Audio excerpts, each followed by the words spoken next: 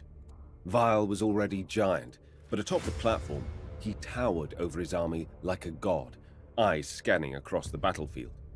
Several of the apes looked up at him in awe. In the distance, he could see the bulls finalizing their front lines. A dark smile quirked on the corner of his lips. The bulls' forces were small.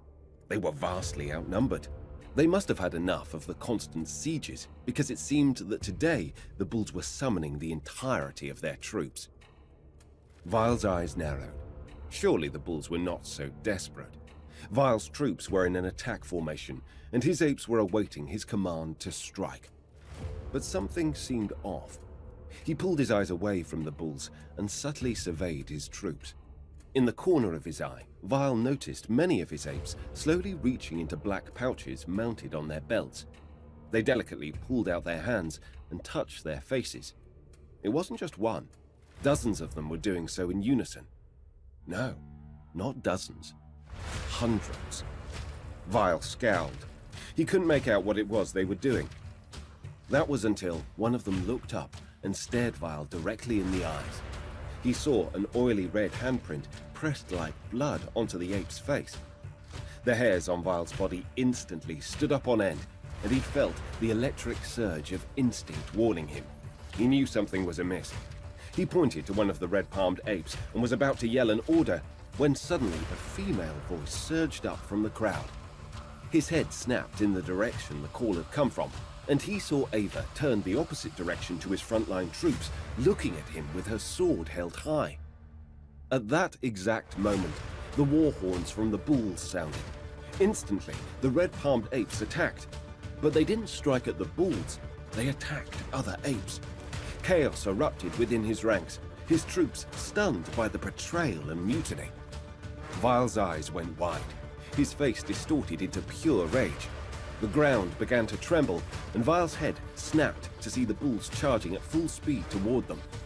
It took mere seconds before they crashed through his dissembled troops, obliterating his apes with giant horns and flinging them into the air.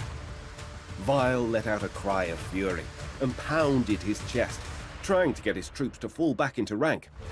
But the damage was already done. If it wasn't for his honed instincts, Vile would not have shifted his position just as a gleaming blade sliced past his face, barely missing him. Vile managed to get his sword out in time, just as another strike wound up. He deflected the blade in one swift movement, coming to meet Ava face to face.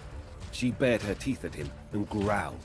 He cursed her and unleashed a flurry of blows in her direction, which Ava only just managed to parry.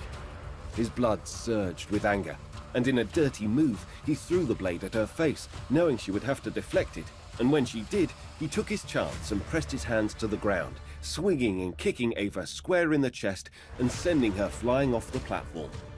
She let out a cry as she landed on her back. Vile was about to pounce on her, but suddenly a group of red-palmed soldiers surrounded her, raising their swords to protect their new alpha. Vile almost leapt down on them, but his intelligence quelled the fire of rage enough to help him see reason. He snarled at them and turned around, eyes scanning quickly through the madness and plotting an escape point. One of the red-palmed apes with Ava was knocking an arrow. Vile had to decide now. At the last second, he jumped off the platform just as the arrow whizzed past him. He landed with a thud on an unexpected bull, pulling axes from his belt as he did so. Vile began smashing and hacking his way through the battlefield, heading away from his camp. Many of the bulls and traitorous apes tried to attack him, but he let out a cry and rallied several of his still loyal followers to him. This gave him enough time to escape the battlefield unscathed. Then, sprinting, he ducked behind a hill, where he found a half-covered hole that led to an underground tunnel. He tossed aside the debris covering it and barely squeezed himself in, vanishing before anyone saw where he had gone. Vile crawled and scrambled through the tunnel for nearly an hour before the ceiling began to rise, a profound purple aura visible ahead. Then, finally, Vile turned a corner, and suddenly the tunnel opened into a gigantic cavern. Vile stared up at it in shock. Massive amethyst purple crystals the size of glaciers hummed and glowed. The entire cavern was filled with them, covering every inch of wall and ceiling. It was a sight unlike Vial had ever seen, and he could feel an incredible power with the thrum of the crystals and stones with strange writings. Various chambers branched out from this one, with several other tunnels and winding passages. Vial knew at once that he had stumbled across the Bulls' most well-kept secret. With the war taking place, the Mountain of Creation seemed nearly abandoned. He snuck about and saw things he could never have imagined. Various god bulls occupied different crystalline chambers throughout the mountain, each separated through a maze of cavernous tunnels. He walked through the tunnels in complete stealth, hiding in the shadows and observing the strange secrets of the bulls.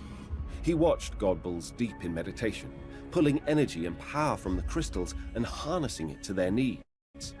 Occasionally, Vial saw a teen bull mining ore, and strange bulls in dark cloaks with glowing red eyes assisted some of the bulls. Vial recorded every detail in his flawless memory banks.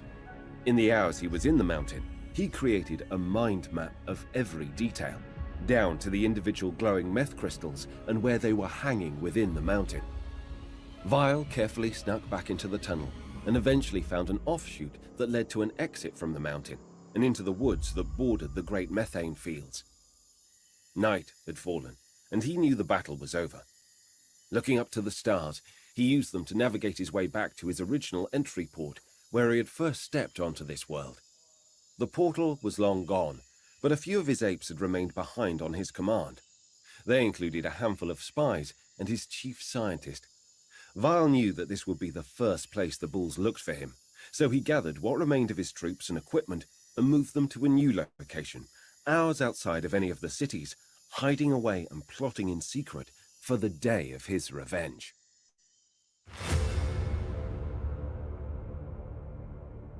Almost a month had gone by, and Vial had sent individual hooded spies into the mountain almost daily to gather more intel.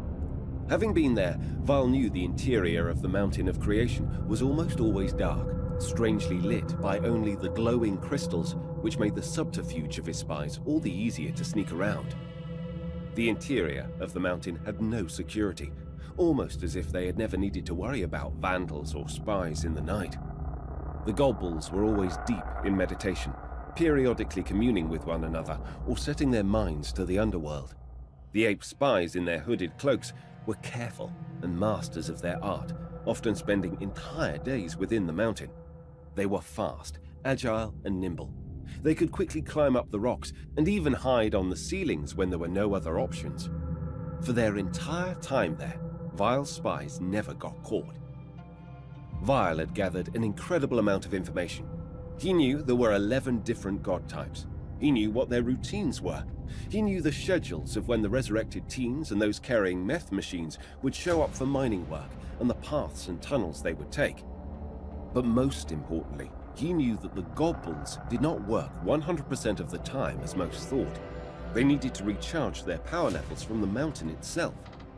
The god bulls did this in solitude, deep into their secluded sections within the mountain, away from any teens or other gods.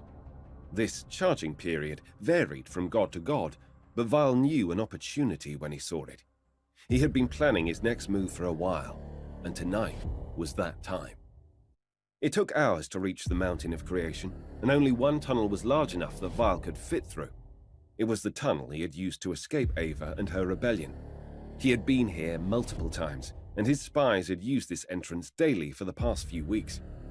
Once inside the mountain, Vial had set his eyes on a single prize, and his blood thrummed with the hunt as he snuck down a long rocky corridor where a chamber opened beyond the central crystal cavern. His spies had described this room to him, but that description did not do justice.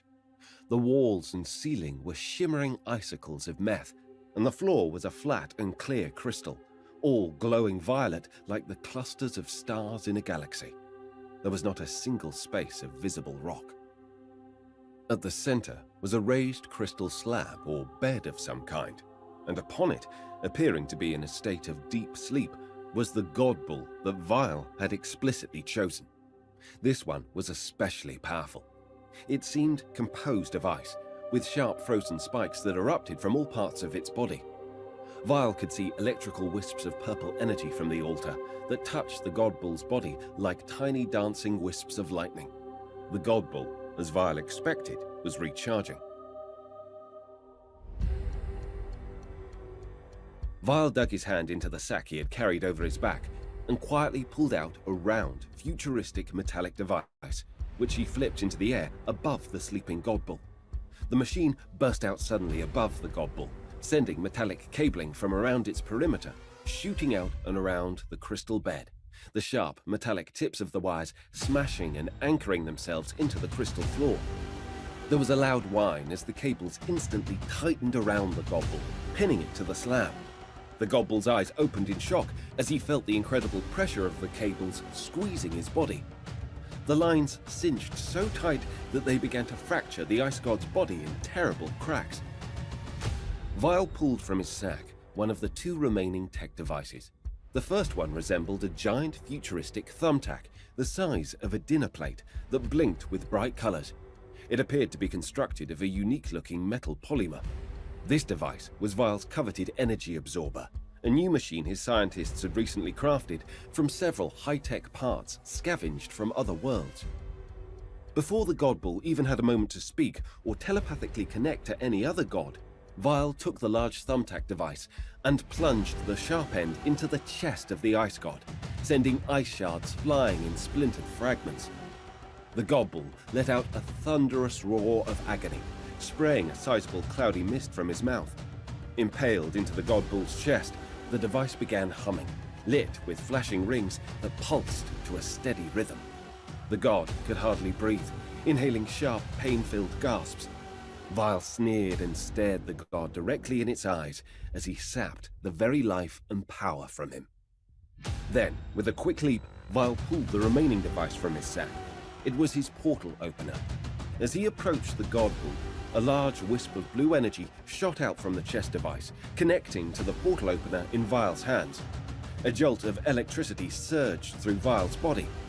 Basking in the power, he quickly placed the machine onto the flat portion of the energy absorber, where other tendrils of blue energy snapped to the device. Both machines began to glow, a bright aquamarine hue. With his work done, Vile took a few steps back to admire his machines in action. He knew he needed more energy in the device to open both portals to the worlds of his remaining ape legions. Then he could demolish the remainder of the Bulls and all of his troops who had betrayed him. The technology worked quickly. It was only minutes before the body of the once bright blue god faded to a colorless glass-like hue. The chest device had sapped the life energy from the God Bull. His breathing slowed and then stopped, with one final cloudy exhale. He was gone. The Ice God was no more. Vile collected his devices, crouched down to look the colorless Ice God in its dead eyes, smiled, and then smashed the god's corpse, shattering it. Meanwhile, back in the city of Bulls, life was good. It had been 30 days since the war ended, and the Bulls and Apes were acclimating well. The universal translator helped at the start, but the apes were swift learners, and within weeks, Bulls and Apes were communicating with one another at a rudimentary level. Many apes were fascinated that there were teen bulls, yet no female bulls to produce them. The technology to make this possible blew them away. Alternately, many of the bulls were fascinated at how intelligent the apes were with such tiny heads. How could so much brainpower be stored in such little space? They laughed and joked about these things.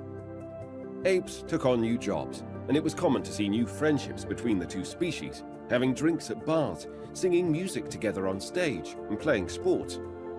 Now well indoctrinated into the bull culture, apes jumped into their fashion. Many of the apes were already wearing the outfits the bulls had created. The fashionable apes would wear ape gear and bull clothing together, perhaps in an attempt to start a new trend. Other apes fully adopted the bull styles, while others worked on creating brand new designs that reminded them of the past. The bulls had also decided to share the historical videos of human civilization that S1 had discovered years earlier, which set off a new round of fashion styles. Ava could not have been happier. She was well respected in the community and a conduit for many of the Bulls and Apes politics. She had also met a striking bull she referred to as Captain because he always wore a white sailor's hat, no matter what he was doing or other clothing he was wearing. Ava and Captain met at the hospital, where she observed him investigating medicines and tech for the bulls that would also work for the apes. Captain was a doctor at the hospital and always got excited when he saw Ava come in. For nearly a month, they saw each other every day. Work led to social gatherings and dinners. Eventually, the two were not seen apart from one another outside of work. Through the Captain, Ava began to learn what it was like to fully trust somebody. She had finally met somebody who exuded kindness and selflessness and cared about everything she had to say. This was in complete contrast to what she had with Vile. With Captain, a bond, perhaps even love, was forming. But Ava and Captain kept it a secret. Despite the good goings of their races, things were still new. It was on the 30th day after the battle on the fields when the joyous atmosphere of the bustling city was suddenly interrupted. The horns of warning sounded through all 4 cities. An emergency meeting was held in the arena where the God Bulls announced one of their brothers was dead. The Ice God had been brutally murdered. They automatically suspected an ape and called Ava to their mountain. Upon witnessing the corpse of the former Ice God, she knew at once whose work this was. With pain in her eyes, she revealed that Vile had returned, just like she had warned. The gods cursed themselves for their foolishness in thinking they were safe with Vile still out there. Though upon communion with one another, they found that they could still sense the Ice God's power, realizing quickly that Vile must have taken it for himself. The gods gave the location to the Bulls, and they formed a legion to intercept Vile. Many of the apes also took up arms and joined the army. The site was several hours outside the cities, less if the Bulls moved fast. The Bulls were filled with anger as they marched towards it, for he had taken an irreplaceable pillar from their family, and the Bulls honored their brothers above all else. One of Vile's spies alerted him to the quickly moving army of Bulls and Apes that were now less than 3 miles away. Vile had only a scientist and a handful of spies in his ranks, no real warriors to deal with the approaching Bulls. And it had not even been a full day since he had taken the life energy from the God Bull. His plans had been interrupted. Vile needed to act ahead of schedule and summon his legions from the 2 other worlds. Vile pulled the portal device out, alive with the thrum of the Ice God's energy. He had never seen it like this before, not even when it had been fully charged in the past. The device was hot, and the metal emitted an eerie glow.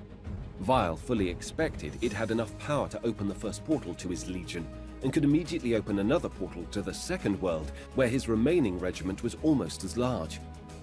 Vile ran to an elevated position to look out toward the direction of the quickly approaching army.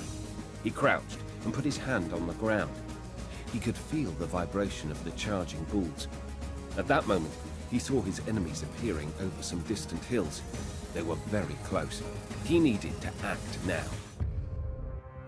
Vile placed the portal device on the ground, and, as he had done multiple times, he dialed the coordinates to the first world. Vile squinted as he worked the machine, its light and heat pressing on his eyes. He looked up again at the inbound army he knew wanted blood. Vile smiled. He would give them blood, all right. The Bulls crested a final hill and saw Vile crouched atop a bluff. A rush of adrenaline and anger spurred the Bulls and Apes into a full charge. They'd be on him in a minute, but Vile had finished entering what he needed into the portal device. It was ready. He let out a dark laugh and pressed the button to open the first portal. Instantly, the device exploded, the shockwave sending him flying up and backward through the air, knocking leaves off a nearby tree. There was a pause in the very breath of reality as everything went silent, saturated in a violet glow. Then, instantly, thousands of flashing purple portals burst open across the land. Vile, smoke bellowing from his armor and fur, crashed into the ground, entirely unconscious as he tumbled down the backside of a hill, right into one of the new portals. It sucked him in, and he instantly vanished from the planet. Meanwhile, the Bulls and Apes army came to a grinding stop. as the explosion and the thunderous claps of 1,000 portals that had opened up hit their ears. The shimmering portals stretched as far as the eye could see. The bulls looked on in shock. The apes were equally dumbfounded, as they had never seen more than one portal at any one time. If a single gateway could bring so much chaos, what would thousands of portals bring? The bulls stared out in horror, expecting the worst. Finally, one bull dropped to his knees, as if resigning to the fact that it was all about to end. The apes looked around, scared and confused, weapons nervously at the ready. Suddenly, the first shadows could be seen in a few front portals. Whatever lay on the other side was approaching.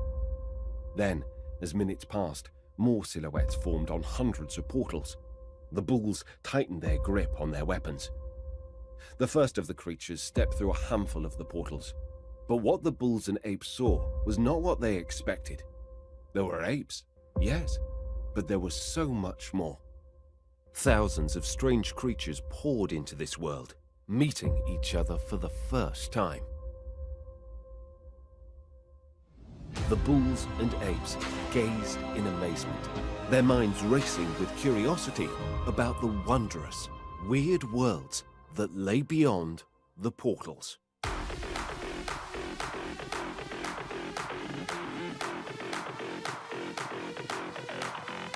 Yeah.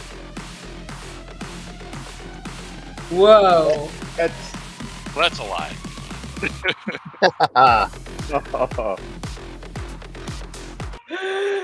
Holy moly! What? Wow. What? So just cool, happened? It's like you kind of feel it coming, but then when it happens, it's still like right. You could taste real worlds, but then like to see them coming through the portals. It's Yeah. like, what? Crazy, How's huh? this gonna go down? I love it. Oh Yeah. my God. So any thoughts, first thoughts, impressions? I mean, yeah, there's a lot to digest there, a lot going on. Oh Yeah. man, there's some Easter eggs in there, some hints in there. It's pretty cool, right? Get in yeah, I there, feel like we Bob. should have taken a Together, break right? between 7 and 8 because I can't even remember 7 anymore. Yeah, I'm so glad that you convinced them to do 7 and 8, because if it would have ended at 7 with the ice god on the table like that, I would have been like, come on. Right. Yeah, I know, huh? It's like, and I love the speculation of the ice god over the last couple months or month. Man, I don't even know how long it's been. It seems like forever. Right. But yeah, man, the ice god's dead. It's so crazy, dude. So I can't get an ice god? Is that what you're There's telling no me? ice gods. I know, right? We Right. were all trying to mint an ice god. We wondered All the when ice conspiracy god. theories. Mm. I know, huh? Isn't that crazy? It's so funny because there's all this conspiracy theory about the ice god and how we were going to mint it. And and I saw somebody in chat. They called it. Well, that's why we only have 10 ice gods. There you go. So it's cool how we brought that in, and yeah, that was awesome. I love that part of it. But how I cool blame would an ice Anthony. god I think be, huh? I think Anthony got his hands on the story there at some point. Yeah. Killed off the ice god. Yeah, he was like, "There's no ice god. Yeah. Fun. We're not doing that." He's like, what? Season 7, he dies. Okay. Absolutely. I know. So yeah, and did you guys catch I mean, I don't want to give all the clues. There was little things dropped in there, so you maybe have to go back and watch it. And, No. Let's hear your thoughts. Oh, Like, yeah. what was the thing? There's like 30 days and then 29 days and there's 10,000 apes. See, you caught it. 10,000 apes, right? Yeah, there you go.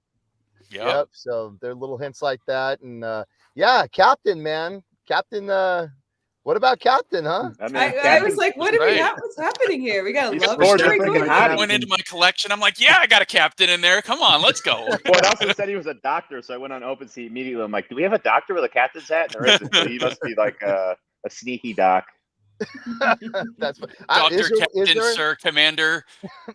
Yeah. Is there a doctor with the captain's hat in the collection? I didn't see one. Oh, how funny. How funny. Yeah. I wonder if Neo knew that. I Maybe he didn't did check that on lab purpose. coats, though. Yeah, that's true, huh? That could be the case as well. Oh my God, so fun. Yeah, no, I love this, and I love how Neo brought everything together and ended with Weird Worlds, because that's where we're at in the project right now, with the coming of additional characters. So like I said, this is not the end, you guys. I mean, we've got so much story to tell, and this is going to be continuing, and I'm excited about about where our creativity is going to go and how this is going to work, because the apes are coming and there's some cool stuff with the apes that we have to talk about, and it's going to have to be talked about in lore. So get the mute button ready. Get the mute button ready. Yes. No. Gary, let me buy you a drink. Let's go. I know.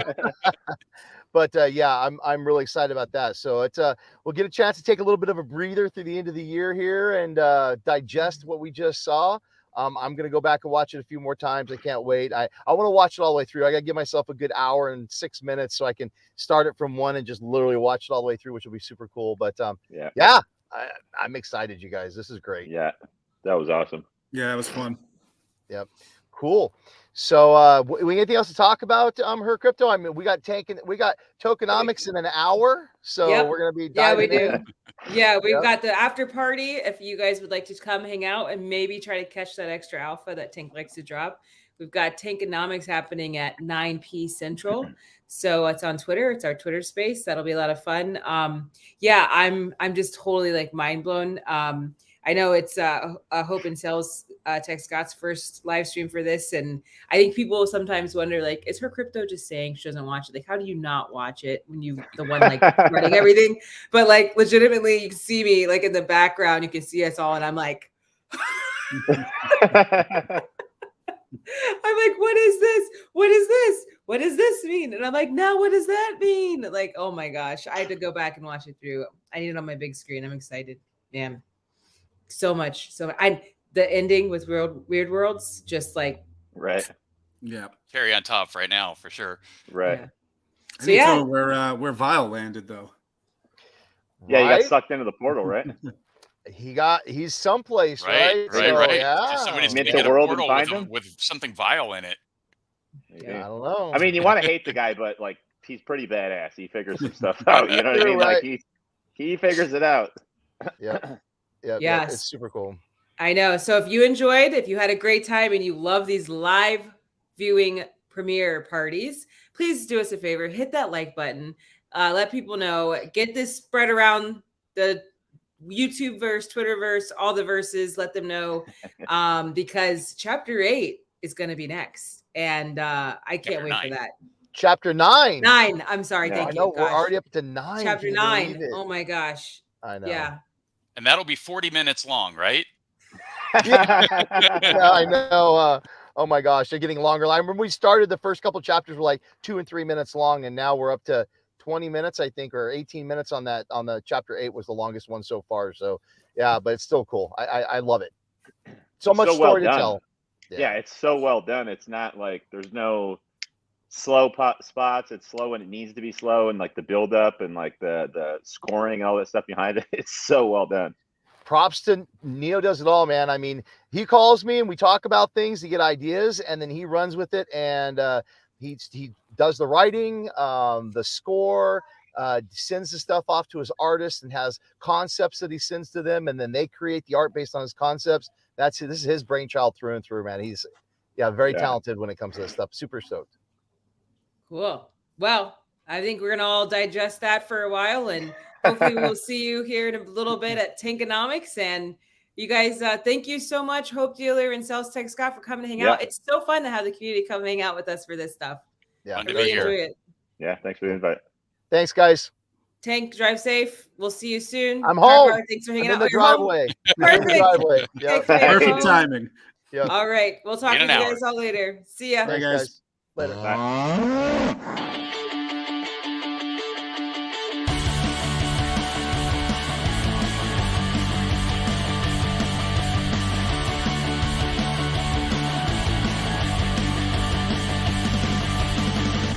Started with Genesis chapter 1. Human evolution, we travel to other suns. No confusion, revolutions, and bulls just having fun. Got the heart, got the horns, and ready for action. We're here in the 21st century. DJs in a meta